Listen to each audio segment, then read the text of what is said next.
Hello everyone.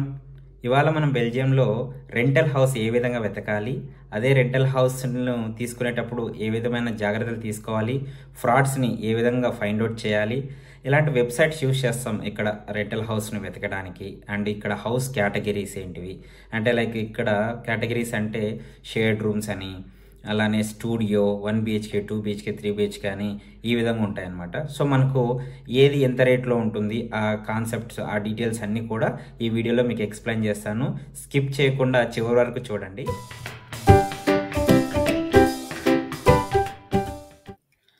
Rental houses in Brussels, Belgium. So బెల్జియంలో ఈ rental houses ఎన్ని రకాలు ఉన్నాయి, ఈ డీటెయిల్స్ అన్నీ కూడా ఇప్పుడు అన్నీ చూద్దాం వన్ బై వన్. ప్రైజెస్ గురించి కానీ, ఫ్రాడ్ నుంచి ఎలా తప్పించుకోవాలి, ఈ డీటెయిల్స్ అన్నీ కూడా వన్ బై వన్ చూద్దాం. చూస్తే so there are different type of sizes and types of houses ఉన్నాయన్నమాట. సో సైజెస్ అంటే ఏంటి, టైప్స్ అంటే ఏంటి, నేను కొన్ని క్షణాలు రివీల్ చేస్తాను. సో జనరల్లీ మనకి ఏమున్నాయంటే స్టూడియో అపార్ట్మెంట్ అనేది ఉంది. సో ఫస్ట్ కేటగిరీ వచ్చేసి స్టూడియో అపార్ట్మెంట్. దాని ప్రైస్ వచ్చేసి తక్కువలో తక్కువ 600 నుంచి 900 అనే యావరేజ్గా 600 to 900 అనేది ప్రైస్ ఉంటుంది. దీని యొక్క సైజ్ వచ్చేసి ఆల్మోస్ట్ ఆల్ 42 మీటర్ స్క్వేర్ ఉంటుంది. ఎందుకంటే ఈ మినిమం రూల్ ప్రకారము ఈ ఈ మాత్రం విస్తీర్ణం అనేది ఉండాలి కంపల్సరీ అనేది స్టూడియో అపార్ట్మెంట్స్కి రూల్ ఉంటుంది బెల్జియంలో. సో అందుకు అండ్ దెన్ చూస్తే నెక్స్ట్ వచ్చేసి షేడ్ రూమ్స్. ఈ షేడ్ రూమ్స్లలో అంటే లైక్ మల్టిపుల్ పీపుల్ కలిసి రూమ్స్ అనేది తీసుకుంటారు. ఫర్ ఎగ్జాంపుల్ 3 BHK తీసుకొని దాన్ని 3 రూమ్స్‌గా డివైడ్ ఉంటది కాబట్టి ఒక్కొక్కరు ఒక్కొక్క రూమ్‌లో ఉంటారు. అందరూ రెంట్‌ని వచ్చేసి షేర్ చేసుకుంటారు. సో అలాంటివి వచ్చేసి ప్రైజెస్ అంటే పర్ పర్సన్‌కి 400-700 పడే అవకాశం ఉంటది. అంటే ప్లేస్‌ని బట్టి రేట్. సో తక్కువలో తక్కువ అంటే 400 అండ్ 500, 600 అట్లా ఈ ప్రైస్ అనేది ఒక పర్ హెడ్‌కి అనేది పడుతుంది. దీని మినిమమ్ సైజ్ వచ్చేసి 28 మీటర్ స్క్వేర్స్ ఉంటది. బికాజ్ అది సింగిల్ రూమ్ గురించి చెప్తున్నాను. అదే గాని మనము వస్తే 1 BHK వచ్చేసి మనకి 800-1200 ప్రైస్ ఉంటది. ఓకే. అదే సైజెస్ చూసుకుంటే 70 మీటర్ స్క్వేర్ ఉండేటట్టు చూసుకోవాలి. ఎందుకంటే ఇప్పుడు 1 BHK అనంగానే కంపల్సరీగా బెల్జియంలో ఒక బిడ్డకి 1 BHK తీసుకోవాలి. ఇద్దరు పిల్లలు ఉంటే మీకు 2 BHK తీసుకోవాలి కంపల్సరీగా. అది రూల్ అన్నమాట. సో ఇద్దరు పిల్లలు ఉన్నప్పుడు మీరు ప్రైజెస్ చూస్తే అంటే 2 BHK తీసుకుంటే ప్రైజెస్ వచ్చేసి 1200 నుంచి యావరేజ్‌గా 1600 యూరోస్ అనేది ఉంటదన్నమాట. సో కాబట్టి కంపల్సరీ మనము ఏరియాని బట్టి ప్రైస్ అనేది చేంజ్ అవుతది. సో మీరు జాగ్రత్తగా ఏరియాని బట్టి ఏ ఏరియా అయితే సేఫ్ అన్నీ చూసుకొని తీసుకోవడం బెస్ట్. ఈ బ్రజల్స్‌లో ఏంటంటే ఎవర్ అనే ఏరియాలో ఎక్కువగా మన ఇండియన్ కమ్యూనిటీ వాళ్ళుంటారు. ఎవర్‌లో okay. Coming to the 3 BHK. 3 BHK వచ్చేసి ప్రైజెస్ వచ్చేసి ఆల్మోస్ట్ 1600 నుంచి 2500 అనేది పడతదనమాట. సో నేను కొన్ని ప్లేసుల్లో 1400 కూడా చూసాను. బట్ అది నీకు చానా ఓల్డ్ అపార్ట్మెంట్ అయుంటది. కొన్ని ఫెసిలిటీస్ అనేసి ఉండవు. సో దీని స్క్వేర్ ఫీట్ కూడా చాలా పెద్దగా ఉంటది. స్పేషియస్‌గా ఉంటదనమాట. సరే గానీ హౌస్ అనేది ప్రైజెస్ చూసాం. సో ప్రైస్ చూసాక ఒకసారి నేను చార్ట్ కూడా ఏసాను. సో ఇది ఒక టేబుల్‌లో చూడండి. ప్రతి ఒక్క ప్రైజెస్ అన్నీ కూడా మెన్షన్ చేశాను. ఇప్పుడు చూస్తే డిపాజిట్. మనం ఎంత అమౌంట్ అనేది డిపాజిట్ చెయ్యాలి. ఓకే. హౌస్ తీసుకునేటప్పుడు. సరే. ఏంటంటే how much we need to deposit. So minimum 2 months amount అనేది వి నీడ్ టు డిపాజిట్ అనమాట. సో 2 మంత్స్ అనేది మినిమమ్. కొంతమంది అయితే 3 మంత్స్ కూడా అడుగుతారు. సో మళ్ళీ 2 మంత్స్ డిపాజిట్ చేసిన తర్వాత మనం ఏ రోజైతే జాయినింగ్ అయితున్నామో ఆ జాయినింగ్ డే వచ్చేసి ఫస్ట్ మంత్ అమౌంట్ రెంట్ అనేది అడ్వాన్స్‌గా ఇవ్వాల్సి ఉంటది. ఓకే.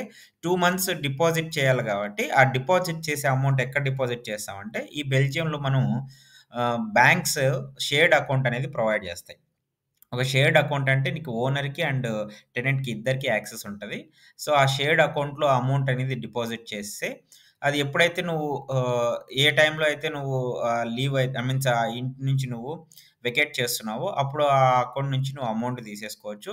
ఒకవేళ మీ ఓనరు ఇంత అమౌంట్ పే చేయాలి బికాజ్ ఏదైనా డ్యామేజెస్‌కి వాటికి వీటికి అంటే నువ్వు పే చేసి రిమైనింగ్ అమౌంట్ తీసుకొని వెళ్ళిపోవచ్చనమాట. ఇది మనము డిపాజిట్ చేసేది. సరే. హౌస్ తీసుకునేటప్పుడు ముఖ్యంగా మనం గుర్తుపెట్టుకోవాల్సిందేందంటే ఇన్సూరెన్స్. సో, కంపల్సరీగా ఇన్సూరెన్స్ అనేది తీసుకోవాలి. ఒకవేళ మీరు ఇన్సూరెన్స్ గాని తీసుకోకపోతే హౌస్ ఇన్సూరెన్స్ చాలా ప్రాబ్లమ్ అనేది ఫేస్ చేయాల్సొస్తది. ఏదైనా పొరపాటున ఏదైనా డ్యామేజెస్ జరిగినా, థెఫ్టింగ్స్ జరిగినా, లేకపోతే ఏదైనా ఫైర్ యాక్సిడెంట్ జరిగినా, ఖచ్చితంగా మన జేబులోంచి మనమే పెట్టుకోవాల్సుంటది. అదే గాని ఇన్సూరెన్స్ ఉంటే కంప్లీట్‌గా ఓవరాల్‌గా ఎలాంటి ప్రాబ్లమ్ లేకుండా మొత్తం కవరేజ్ అనేది అయిపోతది. సరే ఇలాంటి హౌస్ ఇన్సూరెన్స్‌ని ప్రొవైడ్ చేసే ఏమున్నాయి? సో, ఇప్పుడు చూస్తే హౌస్ ఇన్సూరెన్స్ ప్రొవైడ్ చేసే యాప్స్ గానీ, కంపెనీస్ గానీ చూస్తే అష్యూర్ యాప్ అని, AG insurance, KBC insurance, PNB insurance, ING Belgium ఇట్లా చాలా ఇన్సూరెన్స్ అంటే ఇవే కాదు చాలా ఉన్నాయి. సో, మెయిన్‌గా పాపులర్‌వి నేను పెడుతున్నాను. ఈ ఇన్సూరెన్సెస్ కంపెనీస్ నుంచి మీరు కంపల్సరీగా హౌస్ ఇన్సూరెన్స్ అనేది తీసుకోవాలి. ఓకే. సరే మరి హౌసెస్‌ని ఈ రెంటల్ హౌసెస్‌ని మనం ఎక్కడ ఫైండ్ ఔట్ చేయొచ్చు స్పెసిఫిక్‌గా అంటే చూడండి మనకుండేది ఈ 3 టైప్ ఆఫ్ ప్లాట్‌ఫార్మ్స్ ఉన్నాయి. ఫేస్‌బుక్ గ్రూప్స్ నుంచి కూడా మన రెంటల్ హౌసెస్ అనేది మనం అప్డేట్స్ అనేది పొందొచ్చు. అలానే వాట్సాప్ గ్రూప్ నుంచి కూడా మనం అప్డేట్స్ పొందొచ్చు. అలానే ఇమ్మోవెబ్. సో, ఇక్కడ కూడా ఒక వెబ్‌సైట్ అనేది ఉంది. ఇమ్మోవెబ్ అని. ఇది చాలా ట్రస్టబుల్లే. సో, కానీ ఏంటంటే మనము ఇక్కడ గుర్తుపెట్టుకోవాల్సింది ఇమ్మోవెబ్ అయినా, ఫేస్‌బుక్ గ్రూప్స్ అయినా, వాట్సాప్ గ్రూప్స్ అయినా నీకు ఆహ్, ఇన్ఫర్మేషన్ అనేది పోస్ట్ చేస్తారు. ఈ ఇన్ఫర్మేషన్ పోస్ట్ చేసిన తర్వాత మీరు ఆ పర్టిక్యులర్ హౌస్ మీకు కావాలనుకుంటే ఓనర్‌తో మాట్లాడతారు. మాట్లాడిన తర్వాత ఒక టోకెన్ అమౌంట్ అనేది అడుగుతారు జనరల్లీ. సో, టోకెన్ అమౌంట్ గాని అడిగితే అప్పుడు మీరు కంపల్సరీగా హౌస్ దగ్గరికి ఎళ్లి విజిట్ చేసి ఆ అమౌంట్ కూడా మీరు ఎప్పుడు కూడా వాళ్ళకి డైరెక్ట్‌గా ఇచ్చేదుండదు. షేర్డ్ అకౌంట్‌లో అనేది మనము డిపాజిట్ చేయాల్సుంటది. టోకెన్ అమౌంట్ ఎవరైతే అడుగుతారో అది కంపల్సరీగా ఫేకే. సో, కాబట్టి దయచేసి ఎప్పుడు కూడా టోకెన్ అమౌంట్ ఇస్తేనే మేము విజిట్‌కి అలో చేస్తాము. సమ్ అమౌంట్ మీరు ట్రాన్స్‌ఫర్ చేయండి ఇట్లా అడిగారంటే కంపల్సరీగా అది ఫేకు. సో, కంపల్సరీగా అది ఫ్రాడ్ అనమాట. సో, ఆ ఫ్రాడ్ నుంచి మీరు తప్పించుకోవాలంటే మీరు దానికి ఎలాంటి రిప్లై గాని, ఎలాంటి అమౌంట్ గాని పంపకూడదు. ఇదే మెయిన్‌గా ఫ్రాడ్స్ ఇప్పుడు జరుగుతున్న ఫ్రాడ్స్ వచ్చేసి ఇలాంటి ఫ్రాడ్. ఓకే. ఇది కంప్లీట్ ఇన్ఫర్మేషన్ అనమాట. నేను బెల్జియంలో నేనొచ్చిన తర్వాత నేను గ్యాదర్ చేసిన కంప్లీట్ ఇన్ఫర్మేషన్ ఇది. సో, దీంట్లో మీకేదైనా డౌట్స్ ఉన్నా, ఏదున్నా కామెంట్ సెక్షన్‌లో మీరు కామెంట్ చేయండి. నేను దానికి కంపల్సరీగా రిప్లై ఇస్తాను. సో, ఇంకా ఏమైనా డీటెయిల్స్ కావాలనుకున్నా సరే కామెంట్ సెక్షన్‌లో పెట్టండి. కంప్లీట్‌గా నేను ప్రొవైడ్ చేస్తాననమాట. Thank you.